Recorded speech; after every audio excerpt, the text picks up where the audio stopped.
Autoridade em Três Mundos. Autor Charles Capps. Todos os direitos reservados a Charles Capps, Capps Ministries e Harrison House. Ano de publicação 1982. Tradução, leitura e adaptação Tiago Samico, 2020. Esta é uma iniciativa da Soso Produções, com fins exclusivamente educacionais e de acesso para pessoas com quaisquer tipos de deficiências, amparada na Lei Brasileira de Inclusão de 2015 e no Tratado de Marrakech de 2018. Este é um material gratuito e não pode ser vendido. Todas as citações da Bíblia foram extraídas da versão Almeida Revista e Atualizada, e em caso de exceção, a versão usada será especificada. Capítulo 6. A Aliança de Abraão. Deus fez uma promessa a Abrão: eu abençoarei aqueles que te abençoarem. Os Estados Unidos são abençoados hoje porque temos abençoado Israel. Qualquer nação que venha contra Israel será amaldiçoada. Ora, disse o Senhor a Abrão: sai da tua terra, da tua parentela e da casa de teu pai, e vai para a terra que te mostrarei. De ti farei uma grande nação e te abençoarei e te engrandecerei o nome. Sê tu uma bênção.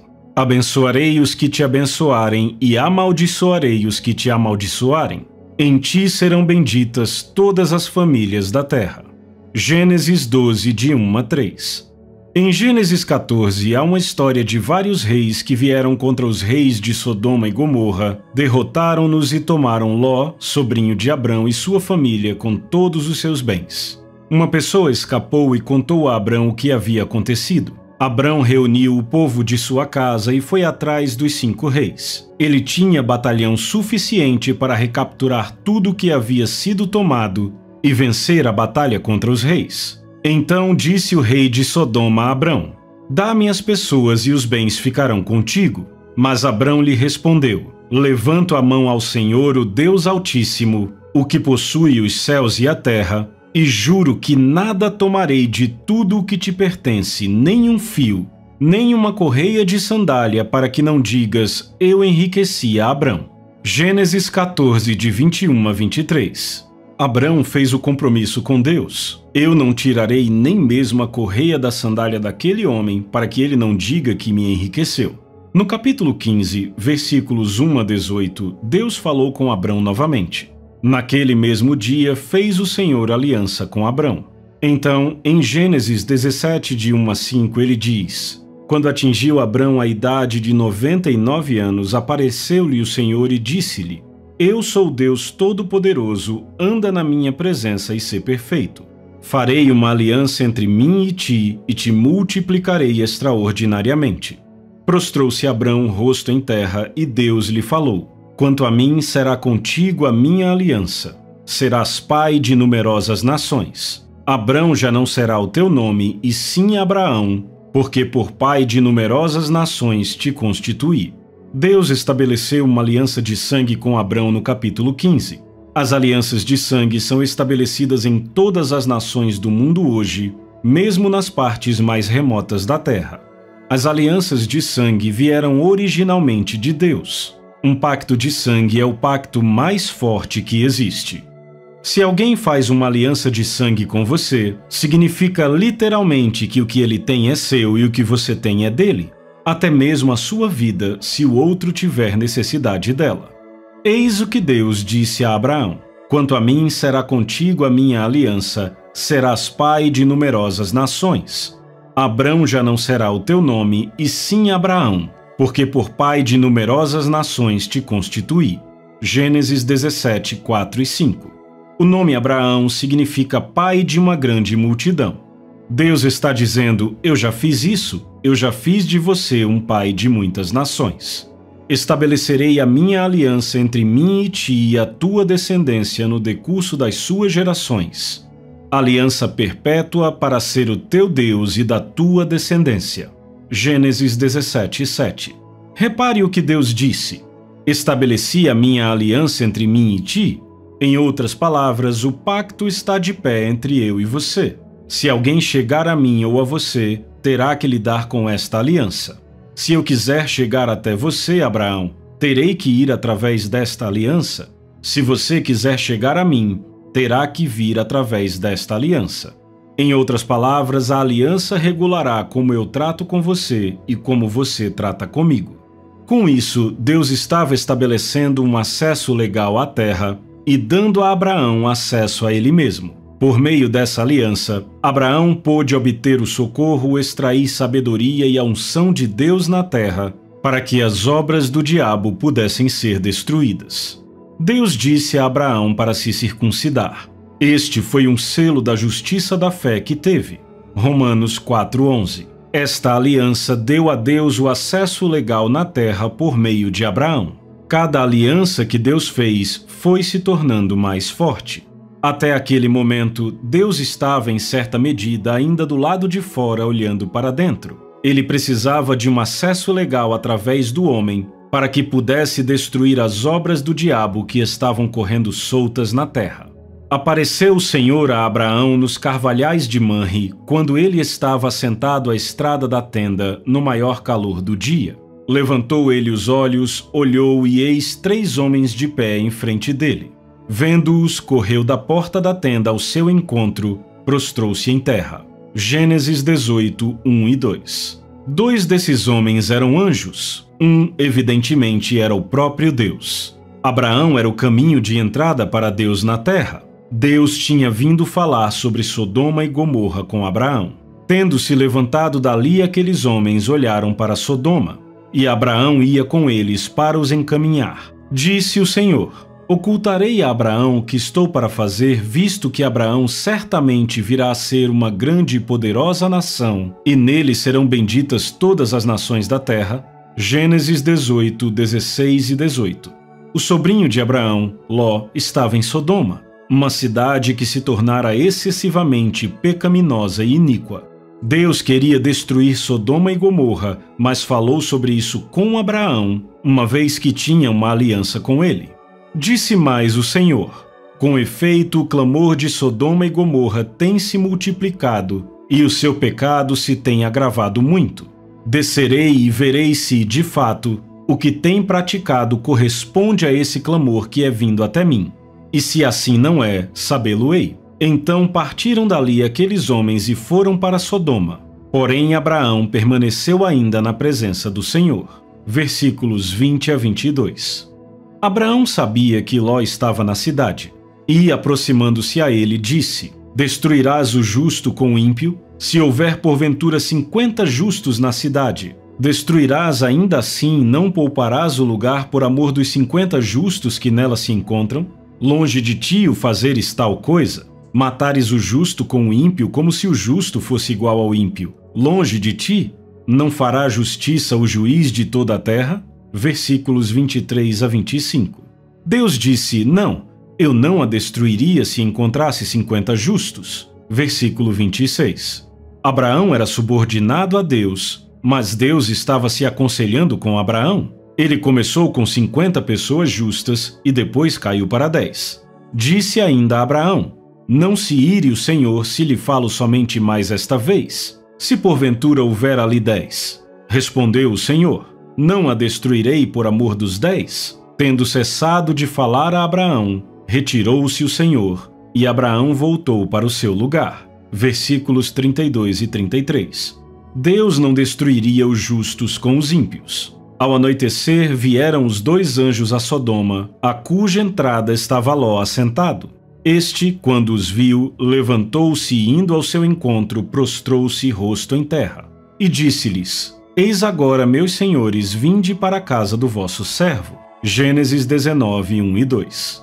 Deus enviou os anjos para checar as coisas. Eles conheciam o propósito da missão. Ló imediatamente os reconheceu como anjos. Ele os levou para sua casa e disse: pernoitai nela e lavai os pés. Levantar-vos-ei de madrugada e seguireis o vosso caminho. Responderam eles: não, passaremos a noite na praça. Gênesis 19, 2. Ló encontra favor. Havendo-os levado fora, disse um deles: livra-te, salva a tua vida, não olhes para trás, nem pares em toda a campina. Foge para o monte para que não pereças. Respondeu-lhes Ló: Assim não, senhor meu. Eis que o teu servo achou mercê diante de ti, e engrandeceste a tua misericórdia que me mostraste, salvando minha vida. Não posso escapar no monte, pois receio que o mal me apanhe e eu morra. Eis aí uma cidade perto para a qual eu posso fugir e é pequena. Permite que eu fuja para lá, porventura não é pequena, e nela viverá a minha alma. Disse-lhe: Quanto a isso, estou de acordo para não subverter a cidade de que acabas de falar. Versículos 17 a 21. Um homem justo teve poder com Deus e os anjos. Ló queria ir para outra cidade. Ele não queria passar a noite nas montanhas. Mais tarde descobrimos que Ló acabou deixando a cidade e indo para as montanhas para morar lá, mas ele não queria ir naquela noite. Ele disse: É só uma cidadezinha, não a destrua. Seu pedido foi concedido porque ele pediu. Veja, a autoridade ainda está com os homens justos. Apressa-te, refugia-te nela, pois nada posso fazer enquanto não tiveres chegado lá. Por isso se chamou Zoar o nome da cidade. Versículo 22. O anjo disse: Eu não posso fazer nada até você sair daqui. Por quê? Porque Deus fez uma aliança com Abraão. Abraão disse: Longe de ti, matares o justo com o ímpio, não fará justiça o juiz de toda a terra? Gênesis 18, 25. Podemos ver a autoridade da justiça que é pela fé. Abraão creu em Deus e isso lhe foi imputado para a justiça. Gálatas 3, 6. A aliança provada. A aliança de sangue significava que o que era de Deus era de Abraão e o que era de Abraão era de Deus. Até mesmo suas vidas, se necessário, sem perguntas. Esta aliança foi de grande benefício para Abraão e para Deus. Foi tão forte que Deus jurou por si mesmo cumpri-la. Se Deus ou Abraão quebrassem a aliança, isso significaria a morte. Esta aliança era tão forte que Deus teve que pô-la à prova para garantir que era válida. Ele tinha que provar que Abraão era capaz de cumprir com a sua parte. Deus sabia que Satanás desafiaria a aliança se não fosse provada diante de todo o universo. Certamente Deus era capaz e estava disposto a desempenhar a sua parte, mas todo o universo tinha que saber que Abraão poderia e iria desempenhar a sua. Se Abraão falhasse, a aliança seria anulada. O filho prometido, Isaque, nascera de Abraão e Sara. Abraão estava usufruindo dos benefícios da aliança e tudo estava indo muito bem. Então, encontramos um estranho pedido de Deus. Depois dessas coisas, pôs Deus Abraão à prova e lhe disse: Abraão, este lhe respondeu: Eis-me aqui. Acrescentou Deus: Toma teu filho, teu único filho Isaque, a quem amas, e vai-te à terra de Moriá. Oferece-o ali em holocausto sobre um dos montes que eu te mostrarei. Levantou-se, pois, Abraão de madrugada, e tendo preparado o seu jumento, tomou consigo 2 dos seus servos e a Isaque, seu filho, rachou lenha para o holocausto e foi para o lugar que Deus lhe havia indicado. Gênesis 22, 1 a 3. Ao ler isso, não conseguimos deixar de pensar em como Abraão deve ter se sentido subindo o monte. Ele tinha a madeira, o fogo, o cutelo. Então Isaque perguntou: Onde está o cordeiro para o holocausto? Versículo 7. Abraão fez uma das declarações mais proféticas já feitas quando respondeu a Isaque: Deus proverá para si, meu filho, o cordeiro para o holocausto. Gênesis 22, 8. Isso era exatamente o que Deus estava prestes a fazer: prover-se a si mesmo, Deus manifesto na carne, Jesus, para ser o sacrifício para sempre. Em obediência, Abraão amarrou seu filho e o colocou no altar. E, estendendo a mão, tomou o cutelo para imolar o filho. Mas do céu lhe bradou o anjo do Senhor: Abraão, Abraão! Ele respondeu: Eis-me aqui. Então lhe disse: Não estendas a mão sobre o rapaz e nada lhe faças, pois agora sei que temes a Deus, porquanto não me negaste o filho, o teu único filho. Tendo Abraão erguido os olhos, viu atrás de si um carneiro preso pelos chifres entre os arbustos. Tomou Abraão o carneiro e o ofereceu em holocausto em lugar de seu filho. Gênesis 22, de 10 a 13. Evidentemente, Abraão sabia que a aliança de sangue exigia algo dele, pois foi obediente ao que parecia um pedido irracional. Nenhuma vez ele hesitou em oferecer o seu único filho. Oh, como essas palavras imortais ressoam! Abraão creu em Deus e isso lhe foi imputado para a justiça.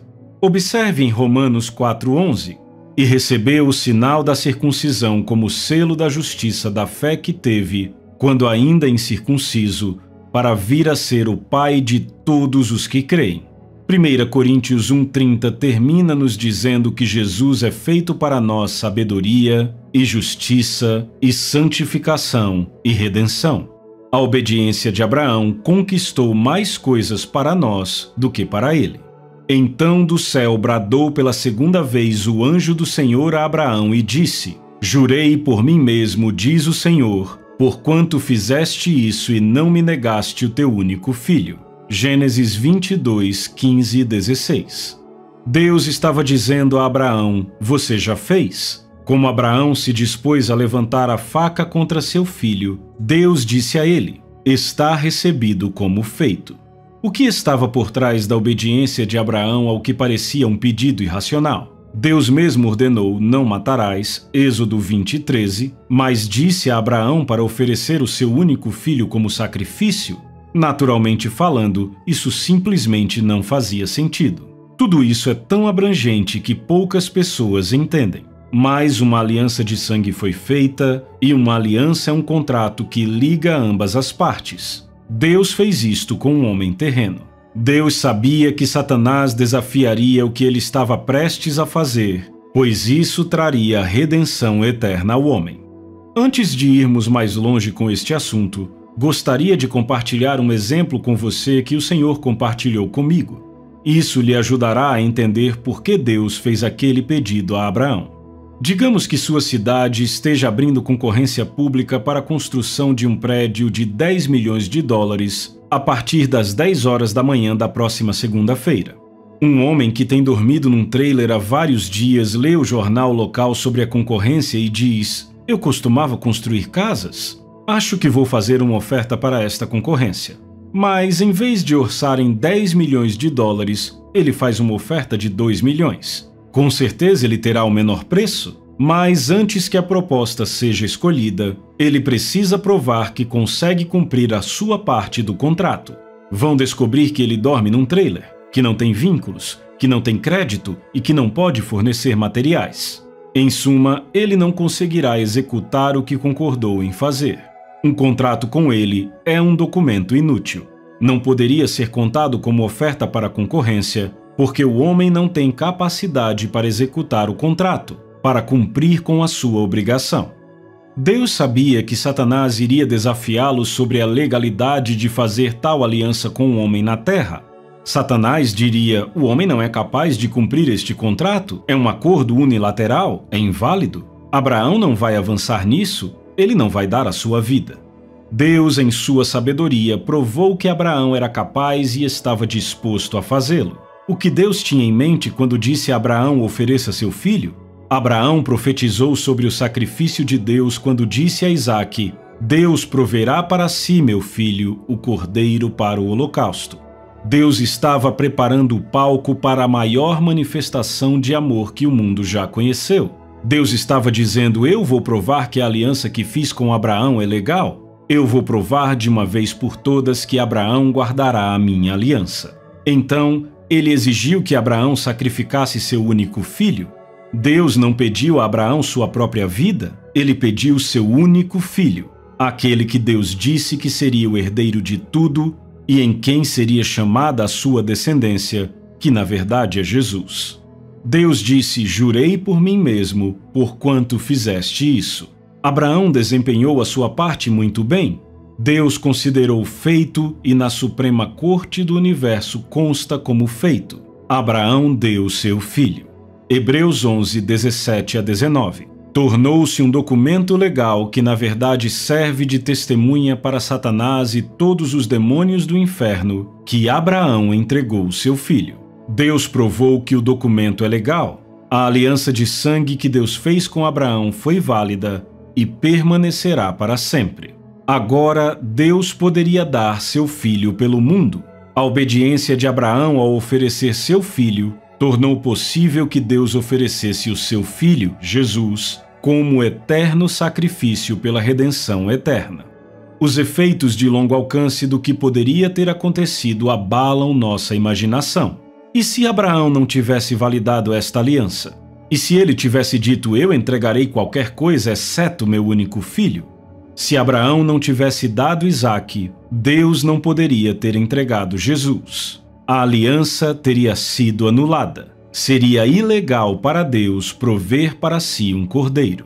A obediência de Abraão à aliança deu a Deus o acesso legal à terra para redimir o homem com seu filho, Jesus.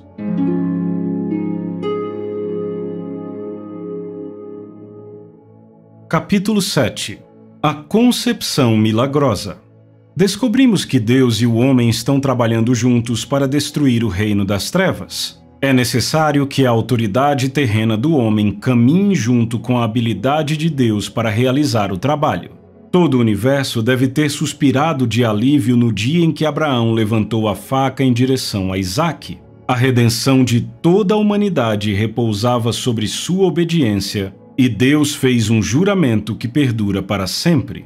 Por mim mesmo jurei, diz o Senhor, porque tu fizeste isso e não me negaste o teu filho, teu único filho, que em bênção te abençoarei e em multiplicação multiplicarei a tua semente como as estrelas dos céus e como a areia na praia, e a tua semente possuirá a porta dos seus inimigos. Gênesis 22, 16 e 17, versão King James. Você deve sublinhar em sua Bíblia: a tua semente possuirá o portão dos seus inimigos. Não sementes, mas semente, como um. Ele está falando de Jesus. Jesus é a semente. Se você é nascido de Deus, você é a semente de Abraão. Vamos notar uma passagem em Gênesis 24, 60. E abençoaram a Rebeca e lhe disseram: tu és nossa irmã, sê tu a mãe de milhares de milhões, e a tua semente possua a porta daqueles que os odeiam. Naqueles dias, se você possuísse o portão de qualquer cidade, essa cidade estaria sob seu controle. Isto é o que Deus estava dizendo. Com isso em mente, vamos dar uma olhada em Isaías 7,14. Portanto, o Senhor mesmo vos dará um sinal. Eis que a virgem conceberá e dará à luz um filho, e lhe chamará Emanuel. Lembra quando Deus estava falando da maldição? Ele disse à serpente: a semente da mulher te ferirá a cabeça. Gênesis 3,15. Então a profecia saiu de Isaías: eis que a virgem conceberá e dará à luz um filho. Não poderia ser a semente do homem, mas a semente de uma mulher. Por que Deus disse isso através de seu profeta? Por que Deus simplesmente não fez? Você vai descobrir ao estudar sua Bíblia que Deus nunca fez nada sem primeiro dizer. Isso foi centenas de anos antes que a profecia se cumprisse. É assim que a fé de Deus funciona. Deus formou os mundos com palavras. Ele estava formando aquilo e colocando em movimento, dizendo através do seu profeta: uma virgem conceberá e dará à luz um filho. A Bíblia nos diz que é impossível que Deus minta. Por quê? Porque ele libera fé suficiente em cada palavra que ele fala para fazê-la acontecer. A fé em cada palavra de Deus. Maria recebeu a palavra. Portanto, o Senhor mesmo vos dará um sinal. Eis que a virgem conceberá e dará à luz um filho, e lhe chamará Emanuel, Deus conosco. Isaías 7,14. A palavra se tornou carne. No princípio era o Verbo, e o Verbo estava com Deus, e o Verbo era Deus. Deus falou isto através do seu profeta Isaías, 750 anos antes de acontecer. Deus enviou um anjo para falar com Zacarias sobre sua esposa Isabel conceber e ter um filho. No verso 18, Zacarias disse ao anjo: como saberei isto? Pois eu sou velho e minha mulher avançada em dias.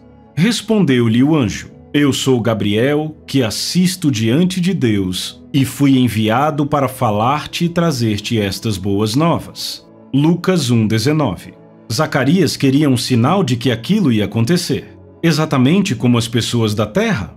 Nós acreditamos no carteiro ou no cara do posto de gasolina, mas se Deus fala algo, dizemos: mostre-me um sinal. Deus, em sua sabedoria, sabia que tinha que calar a boca de Zacarias, ou ele estragaria todo o negócio. Quando Deus tratou com Abraão, ele apenas o renomeou para que toda vez que alguém chamasse seu nome, ele tivesse sua fé edificada. Abraão significa pai de muitas nações. Mas e quanto a Zacarias? Deus teve que fechar a boca dele. Todavia ficarás mudo e não poderás falar, até ao dia em que estas coisas venham a realizar-se, porquanto não acreditaste nas minhas palavras, as quais a seu tempo se cumprirão. Lucas 1:20. Quando tudo se cumpriu, Zacarias recuperou a voz. Alguns de nós estaríamos melhores se perdêssemos a voz até que as situações com as quais estamos envolvidos se resolvessem. No 6º mês, foi o anjo Gabriel enviado da parte de Deus para uma cidade da Galileia chamada Nazaré, a uma virgem desposada com certo homem da casa de Davi, cujo nome era José. A virgem chamava-se Maria. E entrando o anjo aonde ela estava, disse: Alegra-te, muito favorecida, o Senhor é contigo. Ela, porém, ao ouvir esta palavra, perturbou-se muito e pôs-se a pensar no que significaria esta saudação. Mas o anjo lhe disse: Maria, não temas, porque achaste graça diante de Deus. Eis que conceberás e darás à luz um filho, a quem chamarás pelo nome de Jesus. Lucas 1:26-31. A palavra eis significa olhe. Olhar para quê? Olhe para o quadro que vou pintar com palavras. Eis que conceberás. A mulher não tem semente, o homem carrega a semente. Tu conceberás em teu ventre, disse o anjo. Eis que conceberás e darás à luz um filho, a quem chamarás pelo nome de Jesus. Este será chamado grande e será chamado Filho do Altíssimo. Deus, o Senhor, lhe dará o trono de Davi, seu pai. Ele reinará para sempre sobre a casa de Jacó, e o seu reinado não terá fim.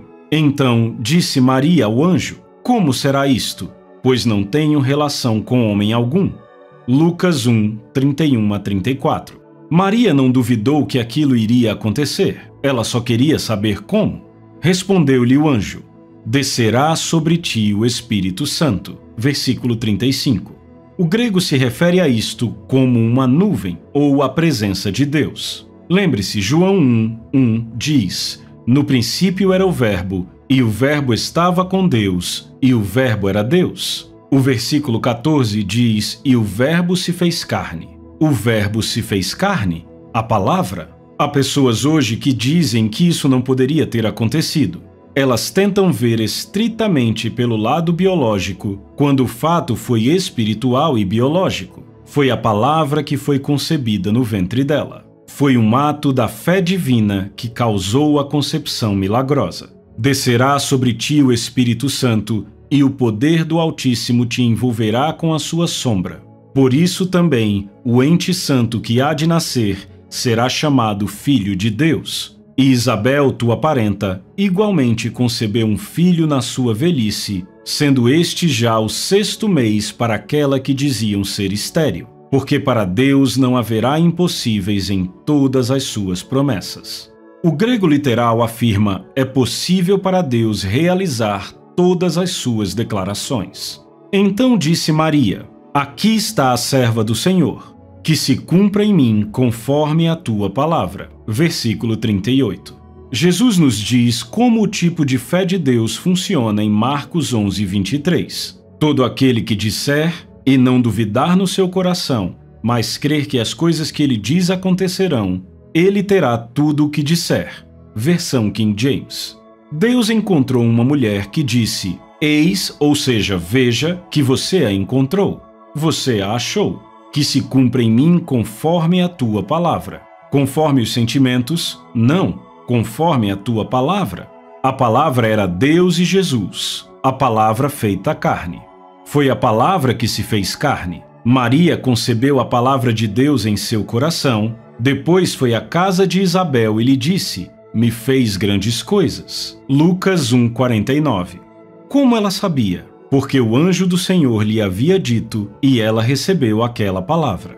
Você acha que ela sentiu algo diferente? Não. Você acha que ela ficou com uma aparência diferente? Não. Qual foi a evidência? Fé e as palavras dela. Me fez grandes coisas. A palavra disse que ela estava cheia do Espírito Santo e ela começou a profetizar. Ela havia concebido a palavra de Deus em seu espírito. Eis o que o Espírito de Deus me disse sobre esta situação. Maria concebeu a palavra enviada a ela pelo anjo, a palavra de Deus, e a concebeu no ventre do seu espírito. Uma vez concebida em seu espírito, ela se manifestou em seu corpo físico. Ela recebeu e concebeu a palavra de Deus em seu espírito. Se ela dissesse, esqueça, não vai funcionar, Deus teria que encontrar outra mulher. Mas observe as palavras de Maria. Me fez grandes coisas. Ela aceitou a palavra de Deus. Ela creu na palavra de Deus. Teólogos dizem que possivelmente isso não tenha acontecido porque querem colocar a questão no reino biológico.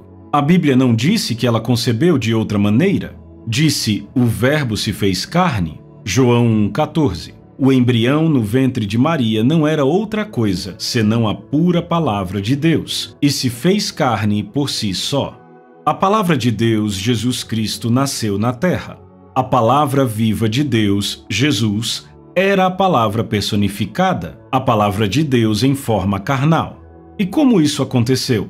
Uma mulher ousou crer e dizer que ela era a mulher certa. Sim, eu acredito em você. Aqui está a serva do Senhor. O Senhor me disse, minha palavra fará com que as pessoas sejam curadas e cheias do Espírito Santo, da mesma forma que a concepção milagrosa aconteceu.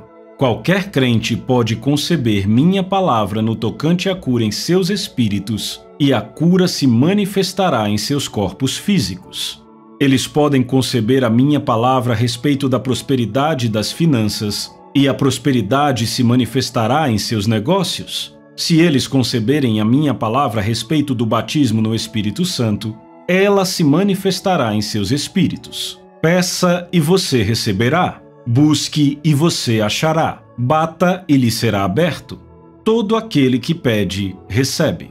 Quanto mais vosso Pai que está nos céus dará boas coisas aos que lhe pedirem. Quando os crentes receberem a minha palavra em seus espíritos, ela se manifestará em seus corpos físicos. Qualquer crente pode conceber a palavra de Deus e dizer, vejam, eu sou a pessoa que as pisaduras dele curaram. A concepção milagrosa veio através da fé do tipo de Deus. A fé de Deus se levantou no coração de Maria e ela recebeu a palavra. Ela a concebeu em seu espírito e isto se manifestou em seu corpo físico. O embrião no ventre de Maria era a palavra de Deus. Eu disse ao Senhor, eu quero que você me dê mais algumas referências a esse respeito, porque a sua palavra diz que pelo depoimento de 2 ou 3 testemunhas, toda palavra se estabelece. Mateus 18,16. Ele trouxe à minha atenção 1 Pedro 1,23. Pois fostes regenerados não de semente corruptível, mas de incorruptível, mediante a palavra de Deus, a qual vive e é permanente. A semente incorruptível. A palavra é uma semente incorruptível. A semente que a mulher concebeu foi a semente incorruptível. Quando Deus profetizou sobre Eva em Gênesis 3, ela não tinha a semente, mas Deus disse a semente da mulher, versão King James. A semente que Maria recebeu foi a palavra. A semente incorruptível que vive e permanece para sempre, fez-se carne e habitou entre nós. A palavra de Deus é a semente incorruptível. Jesus Cristo nasceu de uma virgem por meio da concepção milagrosa da fé, o tipo de fé de Deus. Ele nasceu da eterna palavra, não havia morte nele. A razão pela qual ele teve que nascer de uma virgem foi porque a linhagem segue o pai.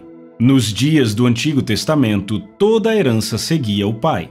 A vida da carne está no sangue, Levítico 17:11. Se a vida da carne está no sangue, a morte da carne também está no sangue. Por Adão ter pecado, todo filho nascido de Adão agora tem vida e morte em sua corrente sanguínea. Com o passar do tempo, ele morre, mas Jesus disse, ninguém toma a minha vida. Jesus Cristo foi um homem ungido com o Espírito Santo?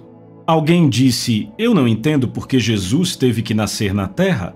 Por que Deus não desceu aqui e destruiu o diabo? Ele não podia fazer isso.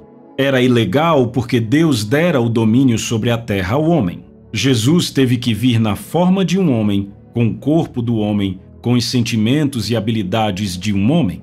Ele teve que se aproximar do diabo como um homem. Isto tornou perfeitamente legal para Jesus destruir as obras do diabo. As palavras imortais de Jesus foram ouvidas em todo o universo. O Espírito do Senhor está sobre mim, porque Ele me ungiu. Lucas 4,18. A palavra realmente se tornou carne através da concepção milagrosa. A necessidade do nascimento virginal. Toda pessoa nascida depois que Adão pecou nasce em pecado. Eles têm a natureza de seu padrasto ilegítimo, Satanás. Jesus não tinha pai terreno. Ele nasceu de uma mulher. Isto é o que faz do nascimento virginal uma obrigação.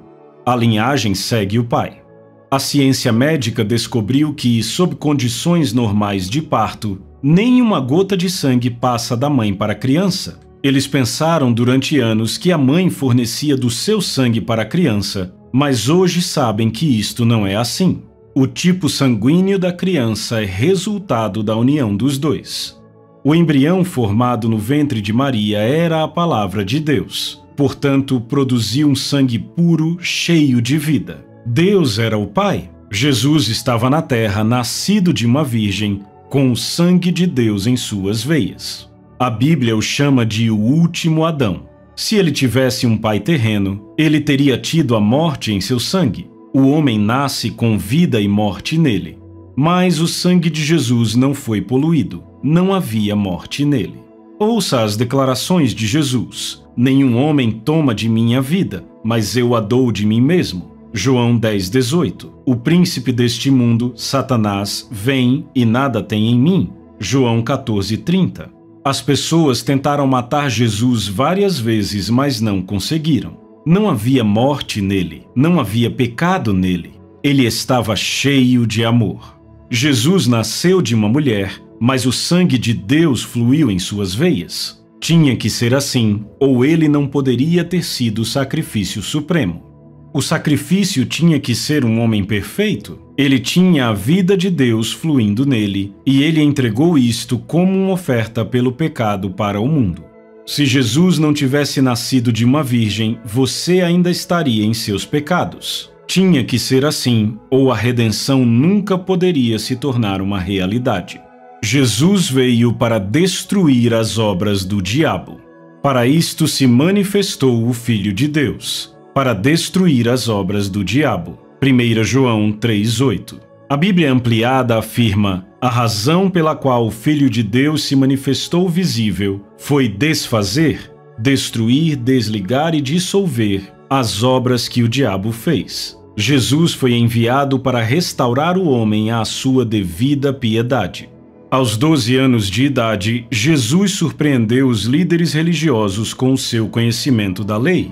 Aqui temos, de fato, a aliança da parte de Deus que se tornara um sacrifício. Em Lucas capítulo 3, João estava batizando. Estando o povo na expectativa e discorrendo todos no seu íntimo a respeito de João, se não seria ele, porventura, o próprio Cristo, disse João a todos: eu, na verdade, vos batizo com água, mas vem o que é mais poderoso do que eu, do qual não sou digno de desatar-lhe as correias das sandálias. Ele vos batizará com o Espírito Santo e com fogo. Lucas 3, 15 e 16. E aconteceu que, ao ser todo o povo batizado, também o foi Jesus. E estando ele a orar, o céu se abriu, e o Espírito Santo desceu sobre ele em forma corpórea como pomba, e ouviu-se uma voz do céu: Tu és o meu filho amado, em ti me comprazo. Ora, tinha Jesus cerca de 30 anos ao começar o seu ministério. Era, como se cuidava, filho de José. Lucas 3, 21 a 23. Sabemos que Jesus não era filho de José, ele era filho de Deus. A maioria dos ensinamentos religiosos hoje diz que Jesus curou os enfermos para provar que ele era o Filho de Deus. Você percebe que Jesus tinha 30 anos de idade quando foi batizado? Até aquele momento ele não havia curado uma pessoa sequer. Ele não havia ressuscitado ninguém dos mortos. Ele não havia feito nenhum milagre, nenhum sequer. Certamente, ele era tanto o Filho de Deus aos 29 anos quanto aos 30 anos. A verdadeira razão pela qual Jesus curou os enfermos, ressuscitou os mortos e expulsou os demônios foi porque ele havia sido ungido com o Espírito Santo para destruir as obras do diabo. Jesus não curou os doentes por causa do seu poder divino. Ele era o Filho de Deus, ele era divindade, mas quando veio à Terra, ele se despojou do seu poder divino. Ele não usou nenhum poder inerente a ele como Filho de Deus para curar os enfermos, ressuscitar os mortos, expulsar demônios ou destruir as obras do diabo. Deus ungiu Jesus.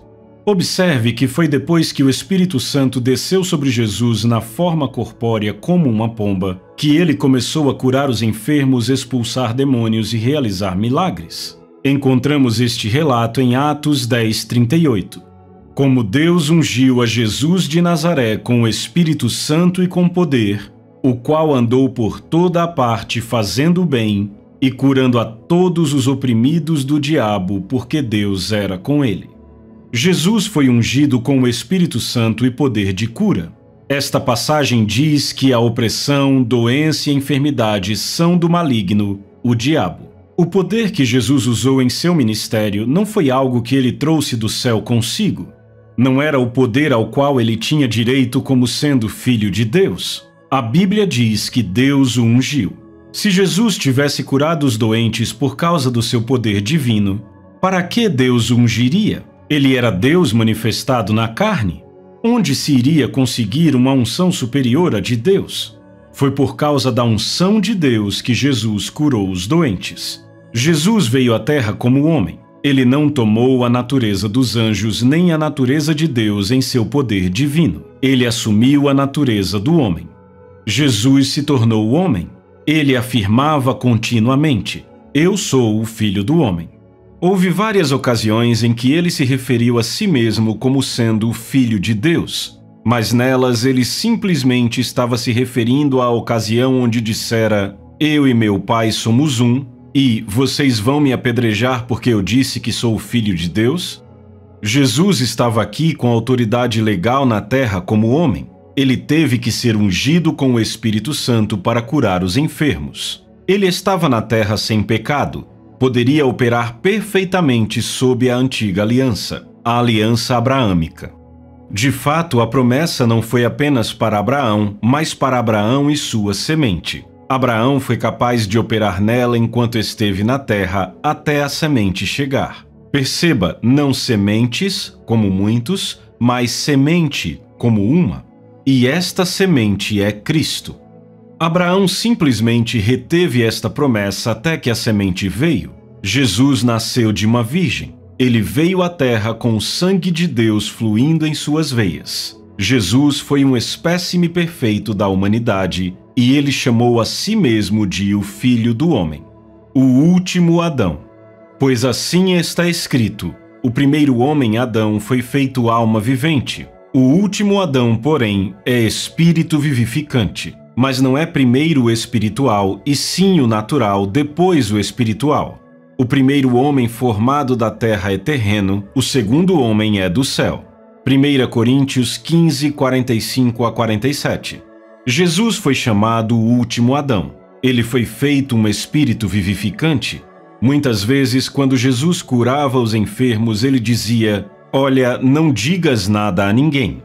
Se ele estivesse tentando provar que era o Filho de Deus curando os enfermos, ele teria dito: "Vá dizer a todos que eu sou o Filho de Deus". Jesus foi chamado de o Filho do Homem. A Bíblia diz que veremos o Filho do Homem vindo nas nuvens do céu. Ele ainda será o Filho do Homem quando voltar. Jesus se identifica com o homem. Ele veio à terra para operar como homem ungido com o Espírito Santo. Pelo fato de estar na terra como homem, ele pôde legalmente destruir as obras do diabo. Satanás não sabia quem era Jesus até o dia em que o Espírito Santo veio sobre ele. De fato, você descobrirá que João Batista começou a ter dúvidas também. Quando João foi colocado na prisão, ele enviou 2 pessoas para perguntarem a Jesus se ele era aquele que estava para vir ou haveriam de esperar outro. Jesus nem respondeu à pergunta de João. Ele simplesmente disse: "Ide e anunciai a João o que vistes e ouvistes. Os cegos veem, os coxos andam, os leprosos são purificados, os surdos ouvem, os mortos são ressuscitados, e aos pobres anuncia-se-lhes o Evangelho." Lucas 7, 19 e 22. A tentação de Jesus. Jesus encontrou Satanás no Monte da Tentação no poder do Espírito. Aqui temos o Filho do Homem em sua autoridade. Depois que jejuou 40 dias, disse-lhe então o diabo: "Se és o Filho de Deus, manda que esta pedra se transforme em pão." Mas Jesus lhe respondeu: "Está escrito, não só de pão viverá o homem, mas de toda a palavra que sai da boca de Deus." Lucas 4, 3 e 4. Jesus simplesmente citou o que Deus havia dito. Ele não se envolveria no que parecia ser ou poderia ser. Ele apenas citou a palavra de Deus. E, elevando-o, mostrou-lhe no momento todos os reinos do mundo. Disse-lhe o diabo: "Dar-te-ei toda esta autoridade e a glória destes reinos, porque ela me foi entregue e a dou a quem eu quiser." Versículos 5 e 6. Evidentemente, Satanás sabia que Jesus havia vindo para restaurar o homem. Satanás não entendeu tudo porque é espiritualmente morto, mas ele tinha uma ideia geral do que Jesus ia fazer com ele.